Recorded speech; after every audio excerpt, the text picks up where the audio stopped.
Hello everyone, welcome back to another episode of KITAKUBU BAKO. Today we have a really awesome guest.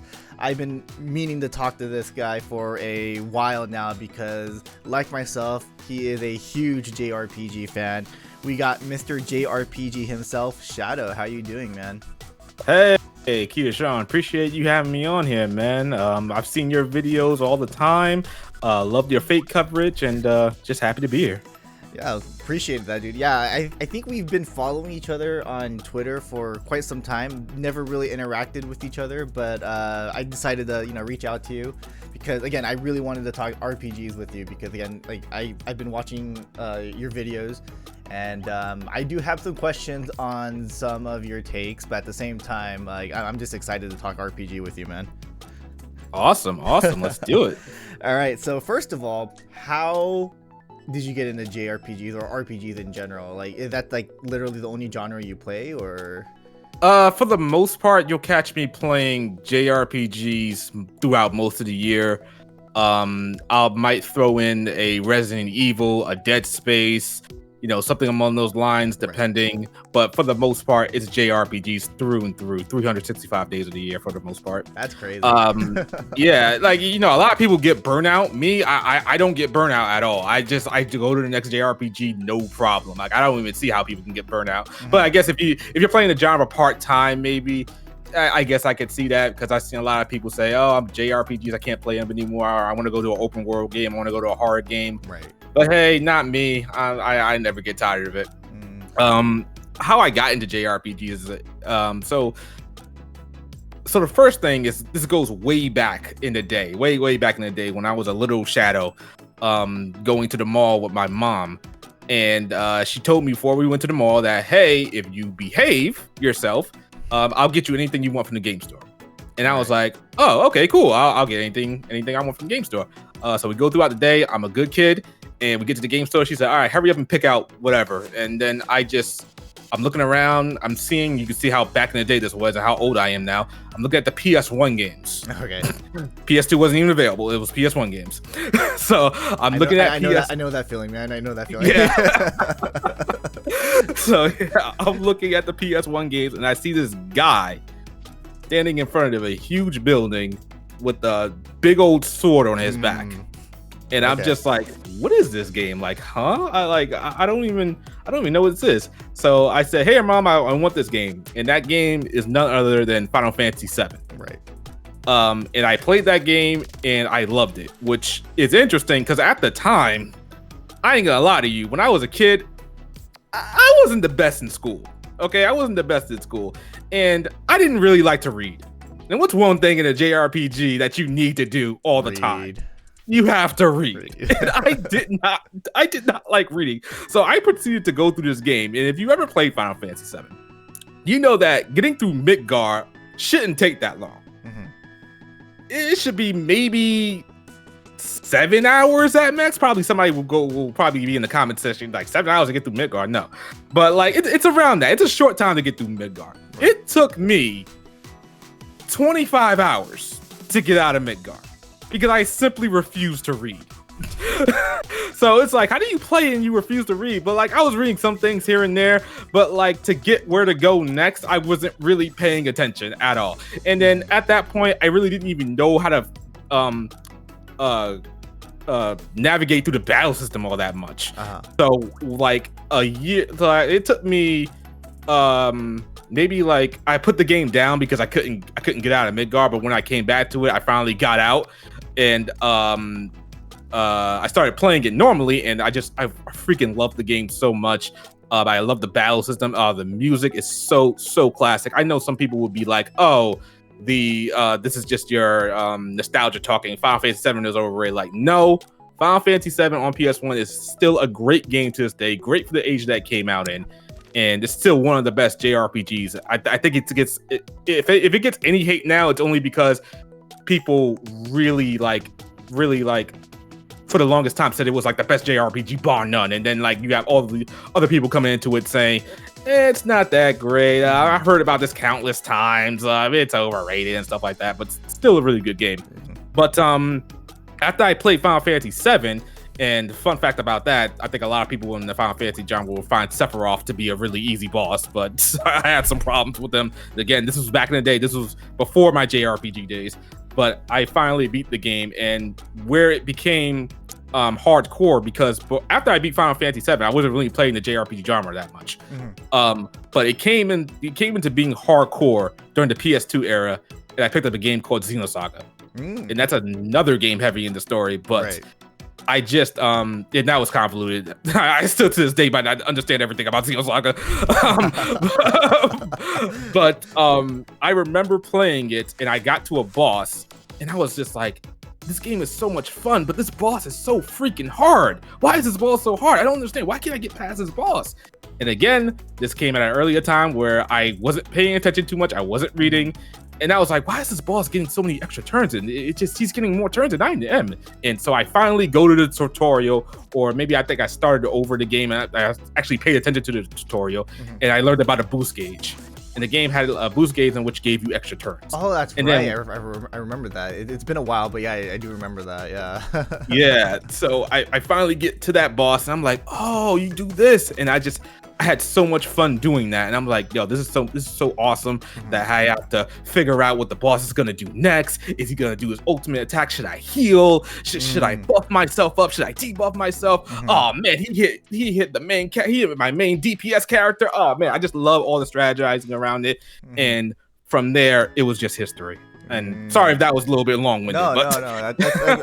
It's always awesome to hear how people got into JRPGs. Like, I mean, yeah, like Final Fantasy 7, like that was definitely one of my first games on the PlayStation, and like literally your experience, like my experience might be a little different because I actually enjoy story ever since I was little. Like I've always enjoyed like the like, you know, just reading manga or like books and stuff like that. So to actually have a game to have like really in-depth story was super awesome for me.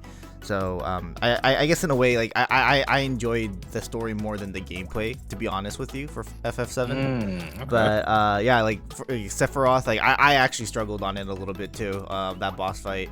And I mean, honestly, it probably took me a lot of hours too, just to get out of Midgard. Not gonna lie.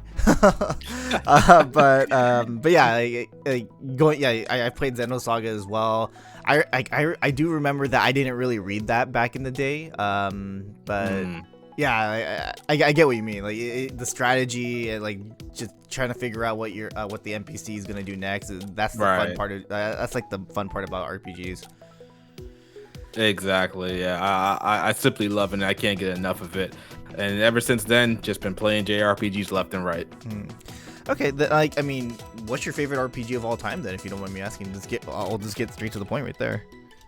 So I like to be decisive in my answers for this, but unfortunately, it comes down to two. Unfortunately, and they're kind of like switching up like almost every year. So it's always a tie between OG Final Fantasy 7 and Persona 5. Ah, I see. Okay. Yeah, Persona 5 was a good one. I can't disagree with that one. Like as much as like there are times where I feel like, dude, it's kind of overrated, but at the same time, when I played it, I was like, okay, I can see why this game. I can see why everyone loves this game. Yeah, exactly. Before Persona 5, it was definitely Persona 4, but when Persona 5 came out, that knocked it out of the park for me. It improved on Persona 4 in so many ways. And maybe copied a little bit Persona 4 a little bit too closely to some story and a certain character.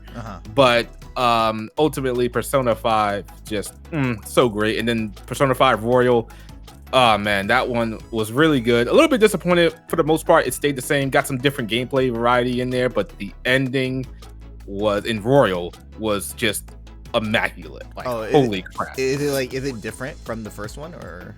Yeah, it's very different. It's okay. So you got the same. I don't want to spoil it, but you got the same pretty much ending for the first one, but they add an additional dungeon, I guess you could see, with a lot of story and a lot of heart to the characters. I see. To the characters, and the ending is just amazing. The only thing about Royal that I can't stand is that if somebody goes into Royal blind, they need to do a certain character's social link in order to get that ending. Oh, so if you don't do that character social link, you're not gonna get that ending. You're almost gonna waste your time for the most part. I see. Okay, yeah, I've been meaning to play Royal just for the new character, Kasumi. That's her name, right? Kasumi, I think. Yeah, I think it's like Kasumi. Yeah, I thought her character design was actually really cute. So like, I just played because like when I played Persona 5, literally like I want to say maybe a couple months later they announced Royal. So I was like, ooh. Oh, so I was like, do I really want to invest all the hours again in Persona? Because I remember I think I played over 100 hours for Persona 5. So I was like, do I want to invest another 100 hours just for this new character? But like after hearing you say that there's actually like another ending or another dungeon, I'm actually kind of intrigued now. I might actually jump into that. Yeah, easily Persona 5 is easily like a 100-hour playthrough, no matter how you slice it. Even if you know what's going on, because when I did my Royal playthrough, I knew what was going on, and honestly, I skipped some scenes, some social links, because I already knew. When I played the original Persona 5, I platinumed the game, so I did everything pretty much in the game. That's crazy. So I was okay, and I still clocked in at like maybe 80 hours. Wow. Skipping certain stuff. So Persona 5 is a very long game. I don't think any game should be 100 hours on average for your first playthrough, but hey, it is what it is. I can understand why you were hesitant to jump back into it. Yeah, but I mean, yeah. I might jump back in. We'll see what happens. yeah, it's definitely worth it. It's definitely worth it though, especially since you like story more. It's definitely worth it. Okay, yeah, and plus I haven't done all the other route. When I mean routes, I mean by I haven't done the who did I date in Persona 5? What's her name again? Anne. I dated Anne in Persona 5. I'm gonna stop you right there, sir. Yeah. First of all, excellent choice. We are on stands around these parts. I know a lot of people gonna say Makoto, and if you like Makoto over On, you're wrong. I'm just gonna say that right now, people in the comment section. You're 100% wrong. You like anybody other than On. You're 100% right. But if you like Makoto, Haru, or Futaba more than On, you're wrong. Yeah. I stand on business and I stand on what I said. So yeah, come at me, comment section. I don't care. But yeah, like I dated On, so like I was again like if I was gonna play Royal, I'd probably focus on Kasumi. So like, but I've always wanted to go back and actually look at the other scenes that I haven't seen yet for the dating scenes and stuff like that. Okay, that's good. We'll see what happens. But okay, most underrated RPG in your opinion? Most underrated RPG. It's interesting that it comes to my mind. I don't think it's underrated, but sales. And sometimes when I mention the game to people, they don't really know it all that well. But I'm gonna say it's maybe not underrated. I think it's properly rated, but I'm gonna still say it anyway. I'm gonna say Valkyria Chronicles. Yes, thank you. Yeah. Oh my god, thank you.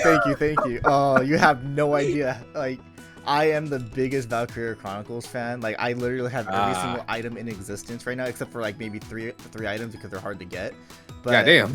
Yeah, like I am a huge fan of that series. Like, when I saw your video about like RPGs that might not get a sequel, when you said Valkyria Chronicles, my heart just dropped. I was like, oh, I was hoping you didn't say that, but yeah, oh my god, dude, like Valkyria Chronicles, dude, yes. I love Valkyria Chronicles. It's one of my favorite JRPG series out there. I mean, I loved it when I first played the first one back on the PS3. Yeah, it was just such a different experience for RPGs, the strategy aspect, and still running around mobile with the units.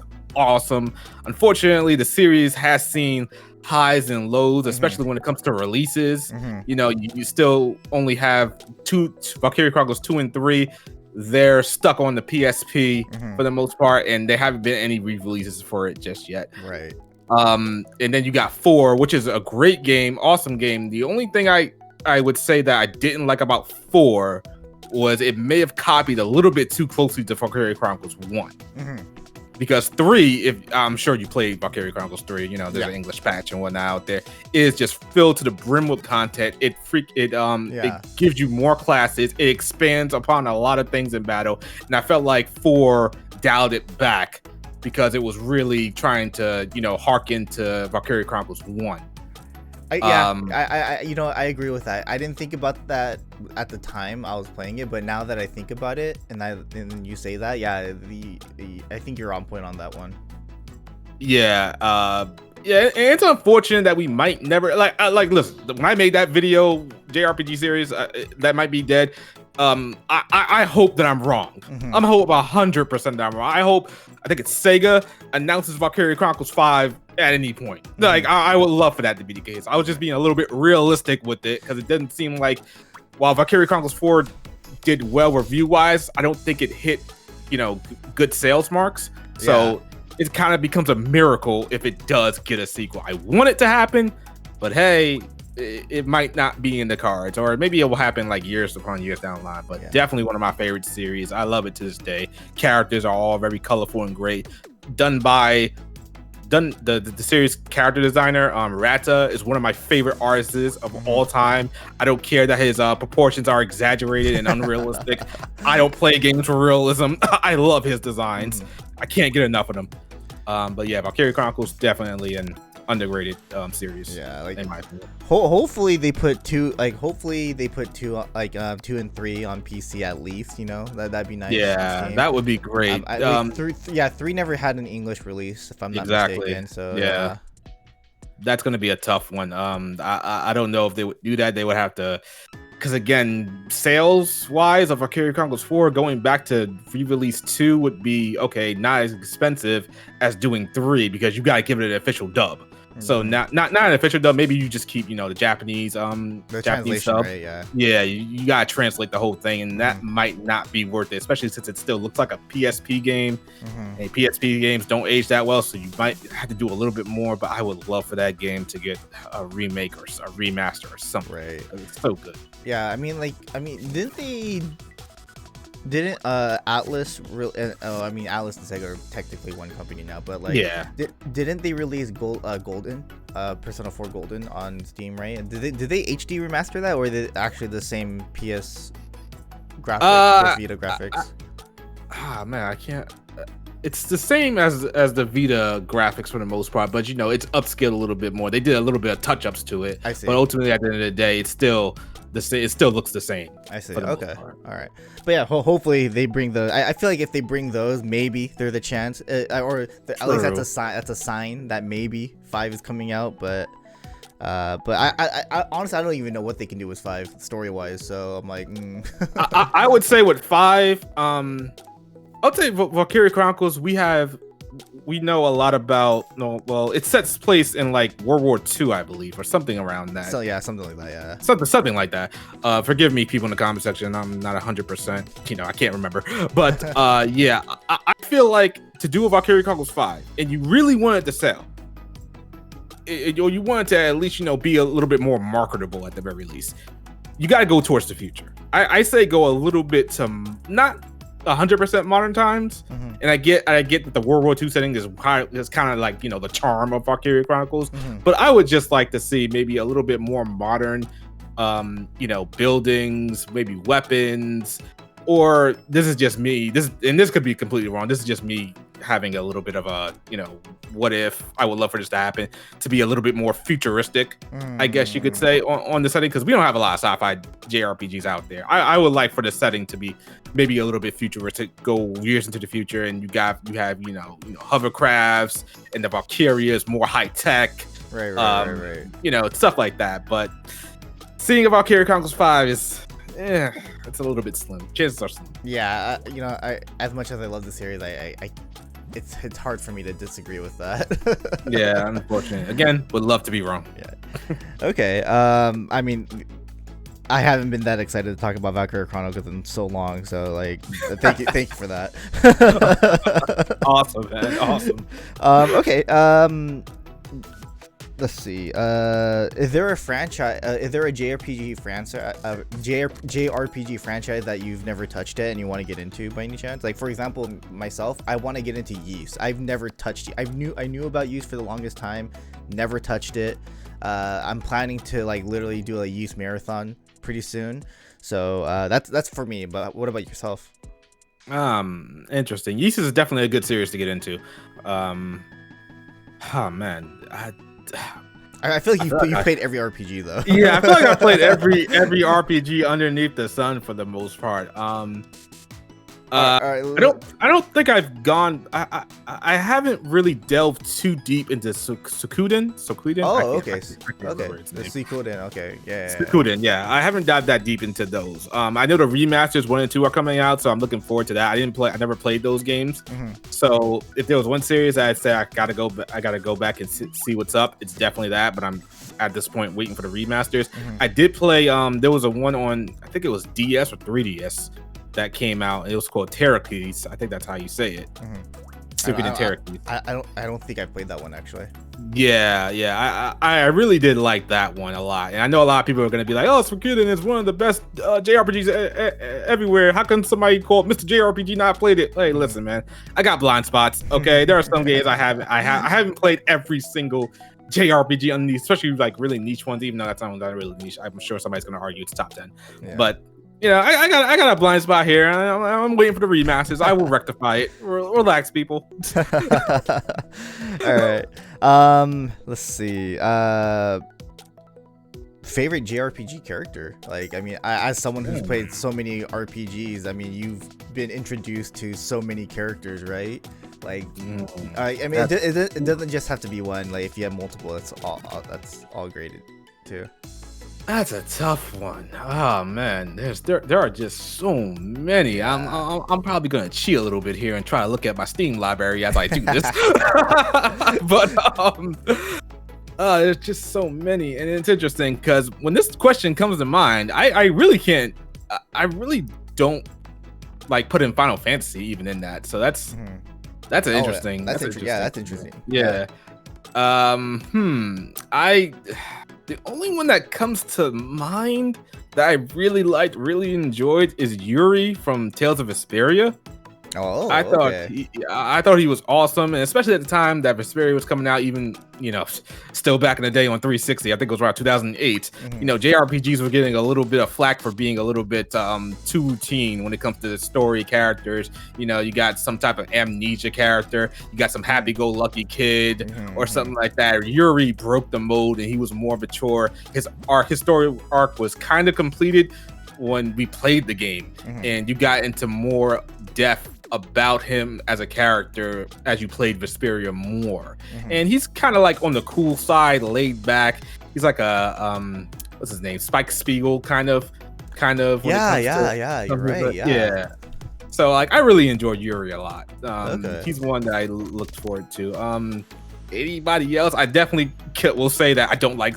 I like Persona 5 Persona is one of my favorite series. I don't like silent protagonists, so there will not be a character that I like that's a silent protagonist. I hate, not that I hate silent protagonists, it's just that I don't necessarily care for them. I'm not a big fan of silent protagonists either, so like I kind of wish they actually talked. That's how exactly. I mean, I understand the protagonist is supposed to be you, but like I would rather have them just talk. Exactly, yeah. But any other character, I can't think of anybody else off the top of my head. I'm sure I'm gonna kick myself when we're done with this interview, and I'm gonna think about it more. And I'm like, oh, I should have said that character. Oh, what was wrong with me? How could I not think of that? But right now, Yuri's the only one that comes to my head. Nah, I think that's a really good choice. I mean, I understand. Like, I mean, when Vesperia did come out, and after everyone played it, like I know in Japan, Yuri, I think Yuri's usually actually on the top. He's usually like ranked #1 most popular character in the Tales franchise. So I mean, I think he's a great character. I remember playing it too. I'm like, dude, I remember not playing Vesperia and watching all the Tales events where all the voice actors and the directors and stuff like come out at, and then they talk about the rankings. I'm like, why is Yuri always on top? It makes no sense to me. I've never even played it, right? So I'm like, you know what? I'm gonna watch the movie first. So I watched the movie, first, and I enjoyed it. And I'm like, okay, time to play Vesperia. Okay, I can see why people like this character. Good, yeah. The game, Vesperia definitely I think one of the better, if not the best, Tales game, for sure. Yeah, arguably so. Yeah, I definitely don't have a problem with that statement. Okay. So we talked about your favorite. We talked about possibly your number one favorite character as well. Is there? And we talked about like we talked about Valkyria Chronicles a little bit, but like, and we talked about like underrated, overrated RPG. Overrated RPG. Something that I just look at and I'm just like, why do people like this so much? Yeah. That's another tough one.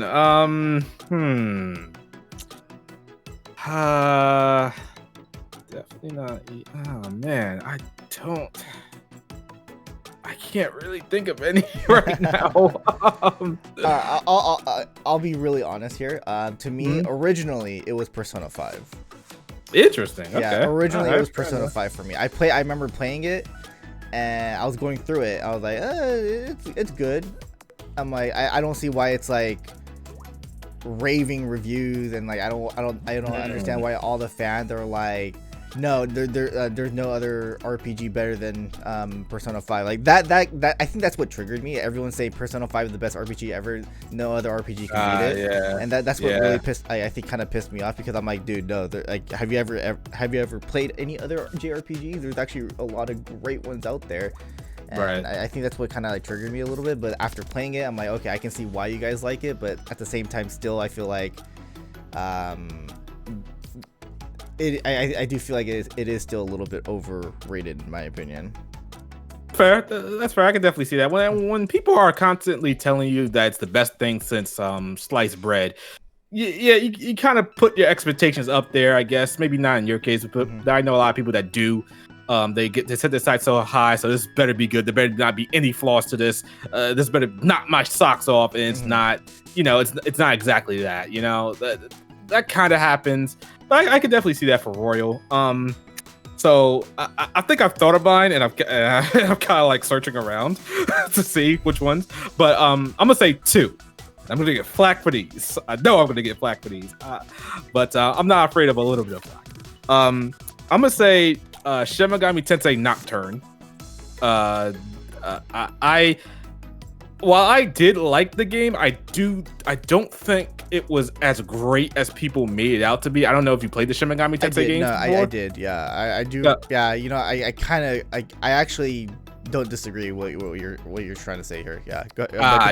Continue. Yeah, I feel like Nocturne, while it did have a good battle system, and I really do like the fact that it was a little bit tough, and you could be level 80 if you wander into an area that's maybe you're just backtracking and go back to an area that's like level 30. A demon could possibly knock you out over some BS. But like, I just did not see how people loved it so much.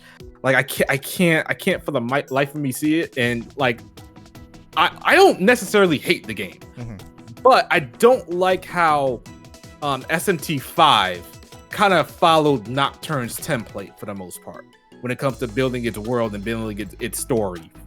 And it's not something I necessarily enjoy. I still like both of the games, but Nocturne is just a game that, even though I played it twice, I played the original on PS2, and my viewpoint might be a little bit twisted, as I was galded, and I knew I was being galded into it, but I was kind of on my hype train back in the day to play SMT Nocturne on hard to start out with.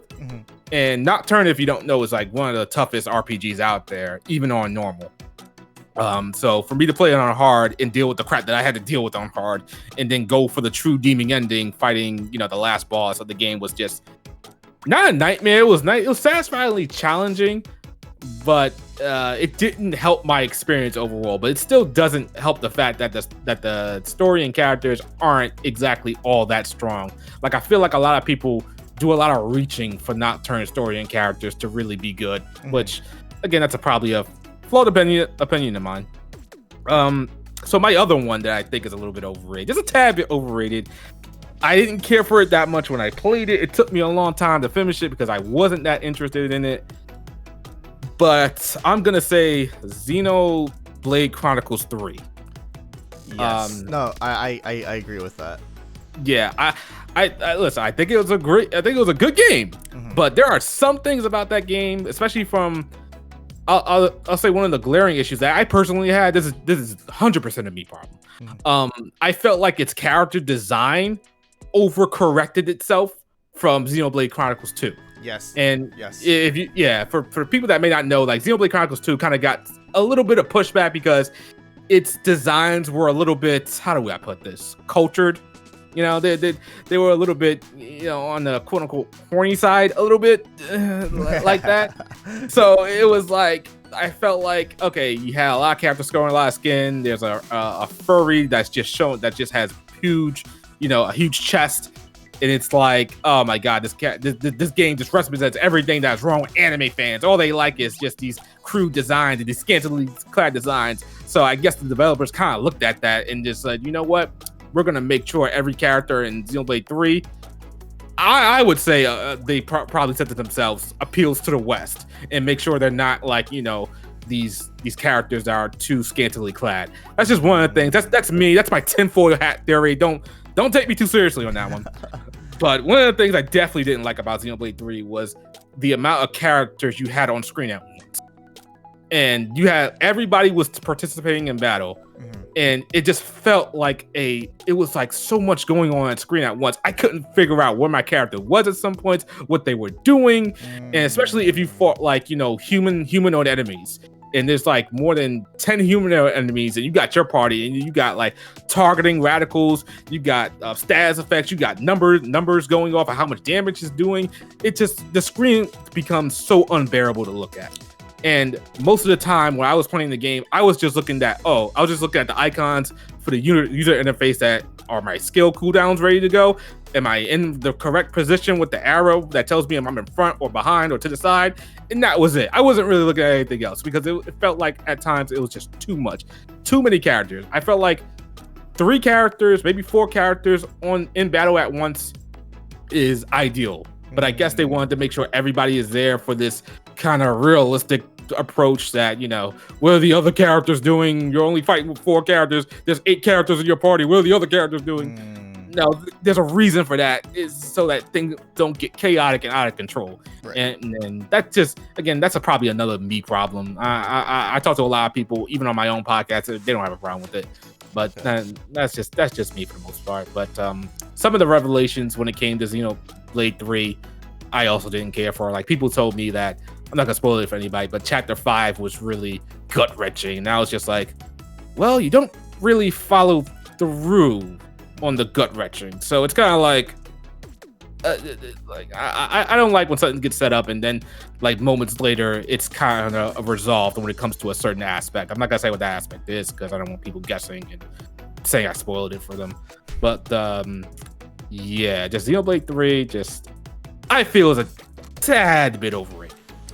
Yeah, I mean, again, I don't disagree with you at all.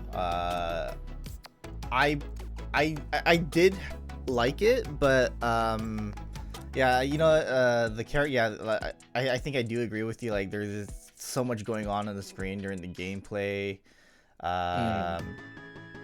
and I wasn't really a big fan of the whole the Ouroboros system. It was called Ouroboros, right? Yeah, Ouroboros. Yeah, I wasn't really a big fan of the Ouroboros system. And then, like, not only that, like, story was, I understand the story is supposed to be like a distant future, and then like the worlds are combining and stuff like that, but like that got really confusing a little bit at times. Story wise. Xenoblade's story can get a little bit confusing, almost borderline, maybe borderline convoluted, but it can get a little bit confusing.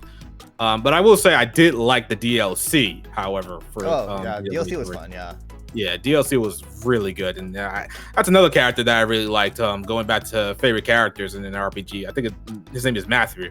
I really liked his character. He was a little bit fun. He was realistic. He was a little bit laid back, but he was awesome. The DLC was definitely a step up. I might even put the DLC probably and lower end of my top 10 Oh wow. RPGs of all time. But I really enjoyed that. That because I played that, I think it was like last year or maybe the year before, but I can't remember the last time I actually played a game. And I play games, you know, I enjoy playing games. I love playing games, don't get me wrong, but you know, the feeling of what I had when I was a kid and I just got up in the morning just to play games and I couldn't wait to play after I was done playing it. That's the feeling I kind of got for the Xenoblade DLC. Interesting. So, just me. Maybe that doesn't make too much sense given that I didn't care for Vanilla 3 or just normal 3. But hey, it is what it is. That's interesting. Like for me right now, it's Atelier Ryza right now. I played the first one, and right now I'm playing the second one, and I remember playing the first one and I enjoyed it a lot. And then I was like, oh, you know, let me try 2, and then every day I'm like, dude, or after work, when I'm at work, I want to play Ryza. I want to play Ryza 2. I want to play Ryza 2. That's how I am now. Yeah, I definitely enjoyed the Ryza games. They were all fun, very lighthearted. Battle system is surprisingly really good. I will ask you a question though, and be honest. Why are you playing Ryza? So I never played it. Like I know where you're going with this question.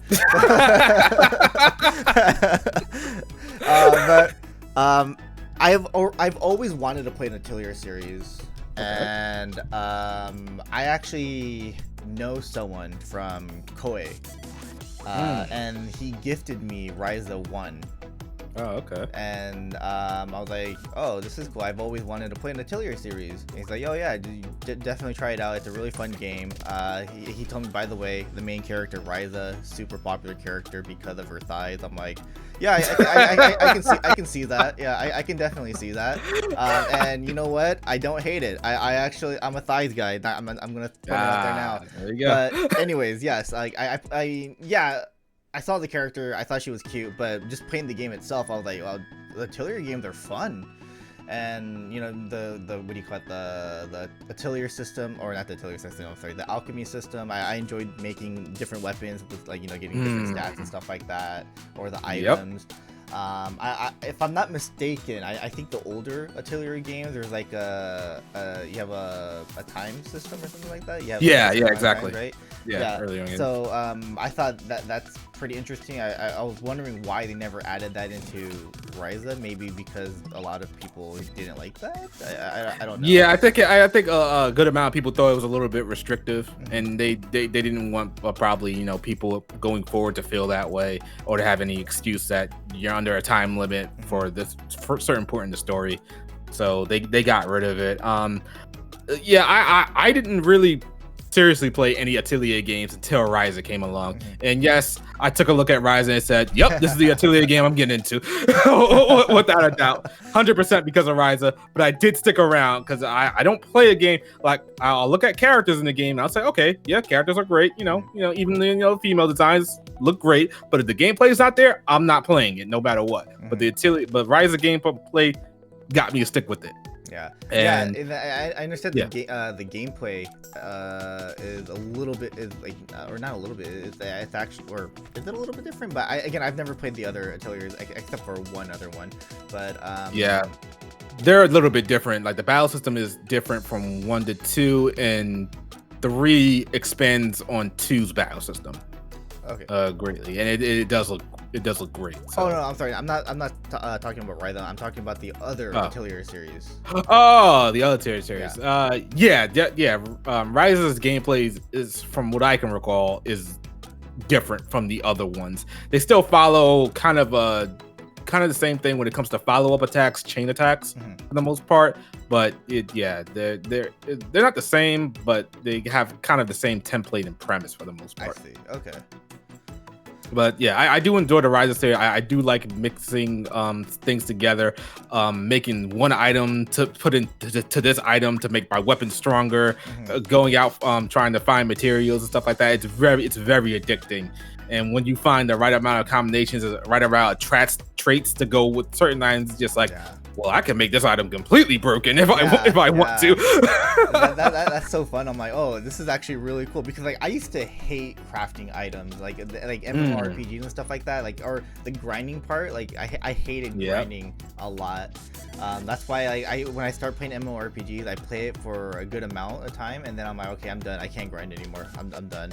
But for Ryza, it didn't really feel like that. So I was like, okay, this is actually pretty good. This is actually a good amount of farming, I guess you could say. Yeah. I think they do get it right, and they get to a nice little flow, and you get a good amount of items.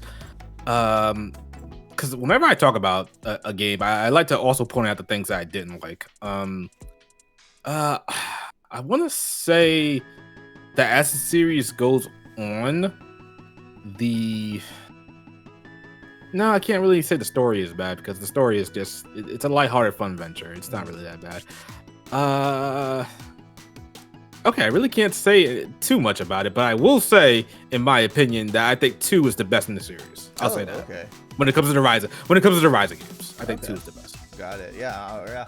I'm like, I think I'm like maybe 12 or 14 hours in. I can't remember, but okay. Got it. Yeah, I'll enjoy that one. Yeah, definitely. You'll definitely like it, and when you get to 3, you'll like it as well. I like to play with mods enabled for Ryza. Just changing up different outfits and giving different colors and stuff like that. Like you modded Ryza? I'm like, what? yeah. Like there are some mods out there. You can put the characters in different clothing. Got it. I turned Ryza into a Gyaru. If you want to put that into wait, that's not official? I thought it was official. Technically, that is official, but like in 2, there was a mod for it, and they might have looked at the mods and say, actually, she looks pretty good as a Gyaru, so let's just make it official at this point. Okay. That's so they did that. I think they did that for the mobile game Resna. Yeah. Oh yeah. Are you playing that? Or nah, not really. I got I try to keep it to 2 mobile games at a time. Playing FGO part-time, and I'm playing Nikkei full-time when it comes to mobile games. So I kind of just like I don't want to give them too much of my money, so I just like let's keep it to 2, and we'll go from there. I haven't played that. I'm playing a little bit of the mobile game right now. I mean, it's super easy. It's like just like it's simple. So I'm like, okay, I can play this. I can read the story like little by little. And then obviously FGO because I do make FGO content. And then Nikkei. I recently got back into Nikkei as well right now. Waiting for that summer. I love Nikkei. I mean, the characters are nice and everything, but like I don't like the menu. Interesting. Like the interface, like when you go to the I feel like it's just too clustered, and sometimes I just don't know where to go. Oh, interesting. In my opinion, because I try out other gacha games just to see what they're about. I find Nikkei's interface to be less obtrusive, to be more simple than the other gacha games, because there are some gacha games where the interface is just notification, do your dailies, do this, that, summer banner, whatever. I think Nikkei's it's kind of on the simpler side compared to what I've seen.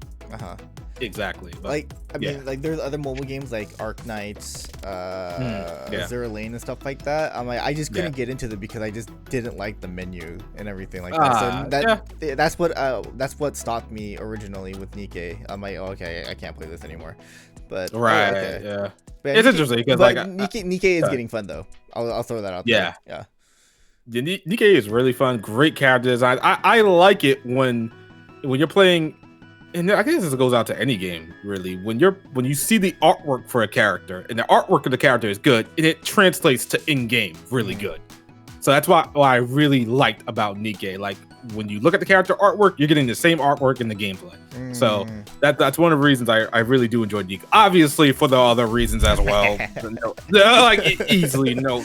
I ain't gonna lie. I'm playing. If the game didn't have that game ever, if I ever log into that game one day and the company shift up, decided to go like public or something like that, or they did go public and they decided to censor the outfit and stuff like that, it'd be an easy uninstall. Like it'll be like, oh no, done, uninstall. Do not cover up my Nikkeis. I play for the Nikkeis and how they are designed. So don't interfere with that. But yeah, no, the Nikki's fun. I enjoy it a lot. Yeah, I've tried to get into other mobile games, but I just can't do it. I only play 2 at a time because I want to keep it that way. I don't want to get too addicted. Right. Blue Archive. What was the other one? Azur Lane. I think they have amazing character designs. Like, holy crap! Like Blue Archive, Asuna, which you are a great individual for having Asuna as your profile picture. My Discord profile. Yeah. Yeah, I'm like, damn, good. Excellent. I don't think the viewer, or I'll probably put it on the screen, but yeah, that's my profile picture right now. Yeah, they have amazing. I think Azur Lane has some of the best designs ever. I thank God that I do not like that gameplay for Azur Lane, because it's like a shoot 'em up or something like that. I can't do that. I can't deal with that. Yeah, I didn't like that's one of the other reasons why I didn't like it. I'm like, oh, you have these amazing designs of these characters, and then you go to the gameplay. What is this? It's like I hate chibi looks. I cannot stand it. I just personally, I know a lot of people find them to be cute, endearing, whatever, but me personally, I hate the way those games do that. Yeah. But okay. I mean, that's some fun conversation that we had there. I got a little bit off kilter there, but it is what it is. All good. But okay, yeah, we are actually going a little over the time here, so I'm just gonna go ahead and just throw one more question out there, just the last one. Do you, other than JRPGs, do you and obviously gacha games, do you play anything? Other genre like shooters? I know you said you stated you played a little bit of Dead Space and stuff like that, but like, is there any other genre that you try to play as much as you can by any chance? To be honest, not really. Like the other games that I play, like I might find a little bit of enjoyment from them, but at this point, it's almost like I know this franchise and I know it's really good. I grew up this franchise, like Resident Evil. Like for the most part, I play any Resident Evil game that comes out that's not in first person. I personally hate first person shooters. I don't like them that much. I might play them with friends, but that is my least favorite genre. Wow. Yeah, for the most part, it's JRPGs all year round. If I had to pick a genre which I would like, it's probably like anything that's probably like a third person over the shoulder type of RPG. Kind of like God of War. Like that. Exactly. Yeah, okay. I'll play those easily. Yeah. Okay. Yeah. Other than that, I'm not. Yeah, there's no other really genre that I'm going to like. I'm keeping up with and seeing what's going on. I see. You know? Okay. Yeah. For me, like, it's just like I don't play it as much. I do play it casually. Like, you know, fighting games. Like I enjoy watching Evo and stuff like that. Yeah.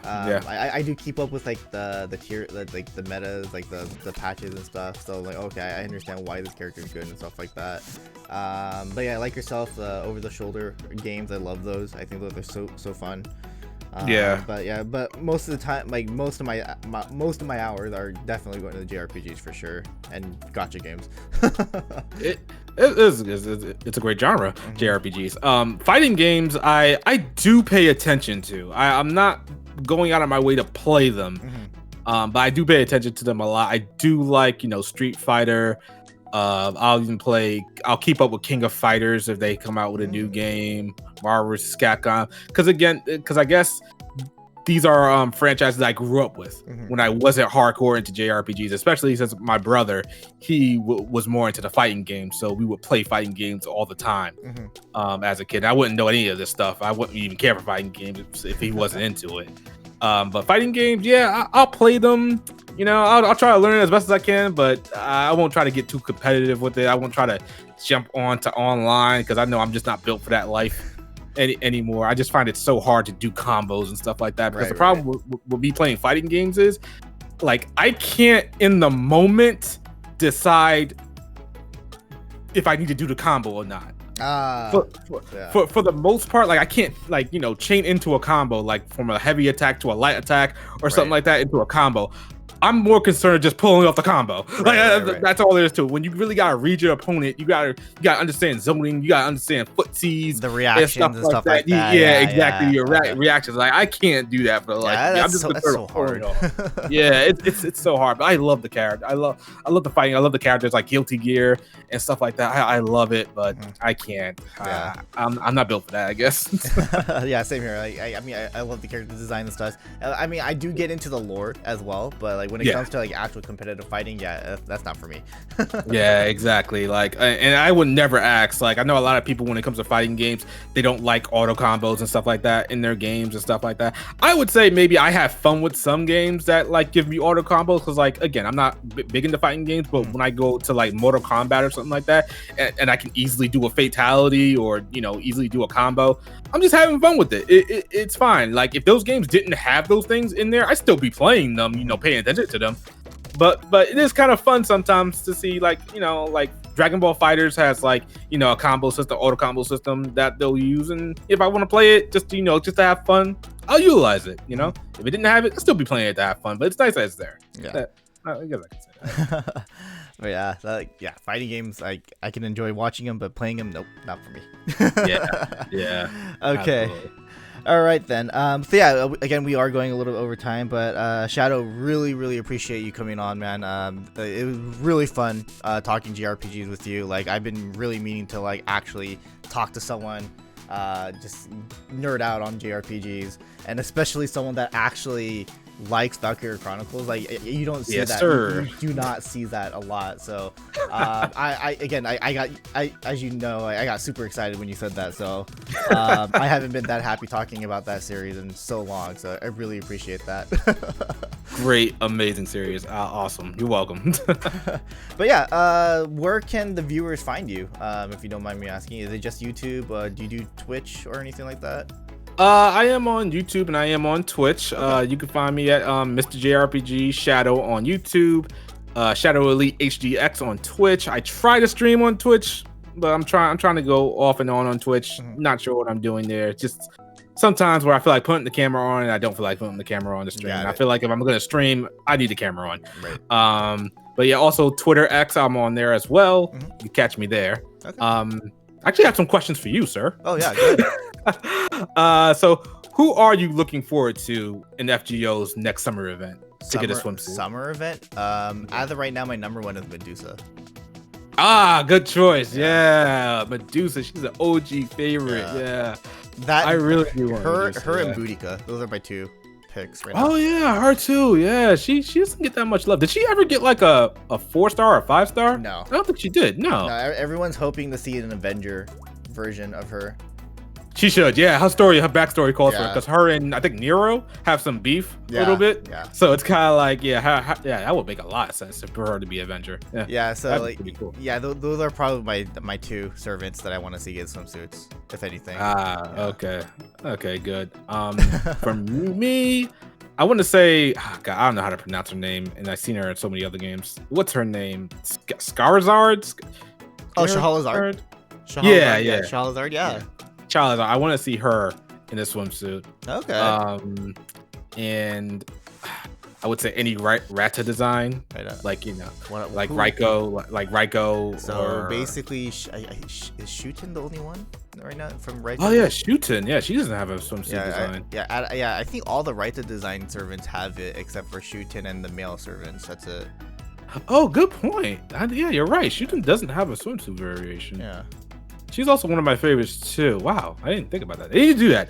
Complete the Rata circle of awesomeness there. Yeah. But yeah, Medusa, like you said, definitely. But yeah, there are some. I can't really think of anybody else that I really like. BB can always come back. She's my favorite. It goes BB. No, it goes Raiko, BB, and Summer Ushi. Those are my favorite servants. Those are the reason I play FGO. Okay. For the most part. Yeah. Then you can't. I assume you kind of want to see Tyra get a swimsuit too. Then the Avenger Ushi. Oh, yeah, that would be great too. I don't know. Would she get a swimsuit? I don't know if she would get a swimsuit, but we'll see. I know she has a craft essence that has her in a swimsuit. Right. But seeing her getting a swimsuit, that would be great too. I don't mind her, but yeah, it's interesting because FGO always does FGO like I think its anniversary is coming up, or did it already pass? For both versions or JP and USA. USA is next week, I believe. Specifically Saturday. I think that's when they're announcing it. Or that's when they're gonna reveal the. I think that's when the panel is at Anime Expo, if I'm not mistaken. And then for JP, it's August 4th. They're gonna announce the new information. But I think swimsuit information will be on August 3rd. Oh, nice! My birthday, nice. Yeah. Oh. So wait, that's right? When it comes to FGO and its anniversary, it's around August, or is that when they announce it? So originally JP, it was supposed to FGO originally was supposed to release in June, I think, if I'm not mistaken, and then it got delayed because of it just didn't function well, so it got delayed until I can't remember if it officially released in August, but I think it released sometime in July officially. And then they're just using August as the anniversary announcement because I think that's when they can actually get. I think that's the reason, or the reason why it's August is because that's how they got the venue. They can only get those dates maybe. Oh, okay. All right. Because I felt like FGO always gives you like a must-have servant, like absolutely, like the fan base is gonna love. Like I think it's called Tsukuyomi or something like not Tsukuyomi. I forget. Tsukihime. Yeah, Tsukihime. Yeah. They give you that character, like they give it like last year or the year before, or something like that. But then it's just like they always give you like that must-have servant that everybody wants, like Proto Merlin, for instance, and then right after summer comes in, and I'm just like. You're doing this on purpose, aren't you, Delightworks, or rather the single? You want us to be spending money in a row like that because I almost went in on Proto Merlin, and I'm just like, no, I'm gonna skip it and wait for summer. A little correction: Proto Merlin came out during summer. Oh, it came out during summer. Yeah. Oh, she wasn't okay. She wasn't. So yeah, no. So they announced her during anniversary. But they told us, oh, she's gonna be she's gonna be a summer servant.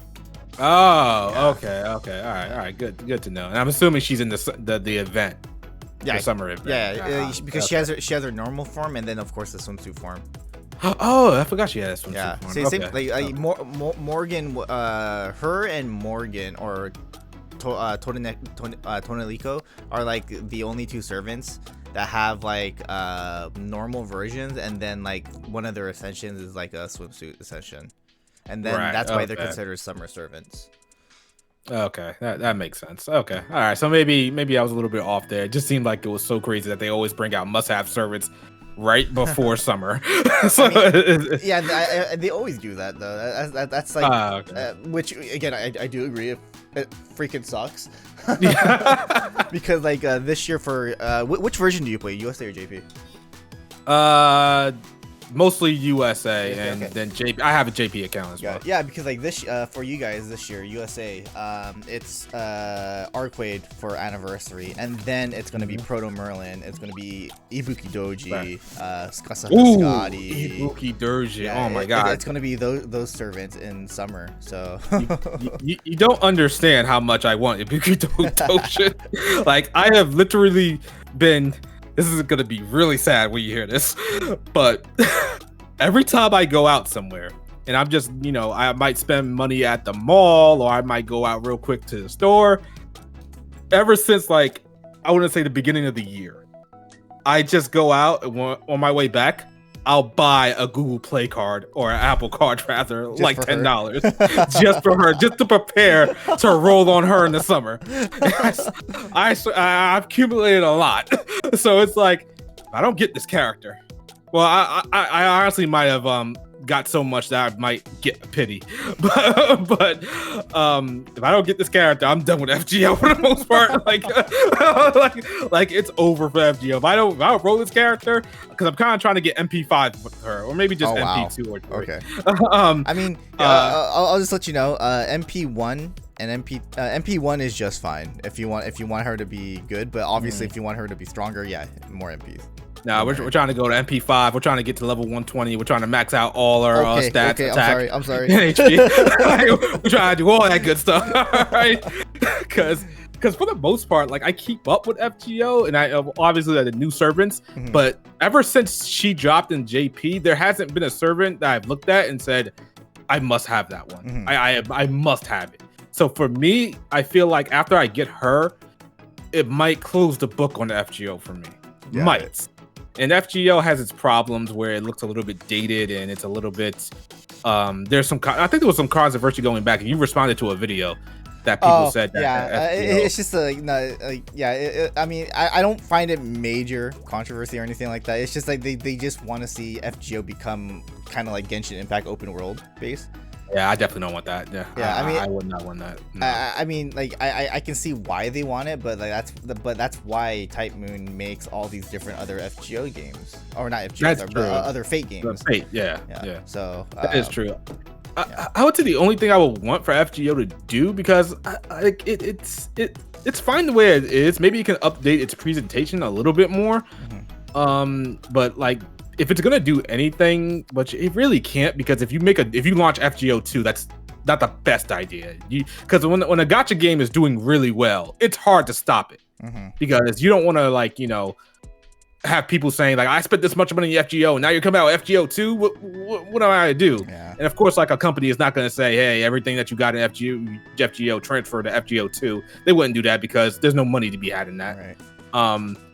So the only thing I like a wish thing of mine would be to keep FGO's gameplay the way that it is, especially the setup, like enemies to the left, your characters to the right, but make it look like the models look a little bit better. Maybe upgrade them to look like an Arc System Works game, like, you know, how their characters look. Not to say I want a fighting game, but so basically like the 3D 2D graphic kind of thing. Exactly, right? Yeah, to make it look like that, and it's still a turn-based game. Like it just looks like that, just to update its presentation a little bit more. Funny that you say that. Some, like, I'm not sure if you know this, but some of the servants are 3D 2D. Oh, really? Yeah, they revealed it back in, I can't remember where. I think it was a Famitsu interview.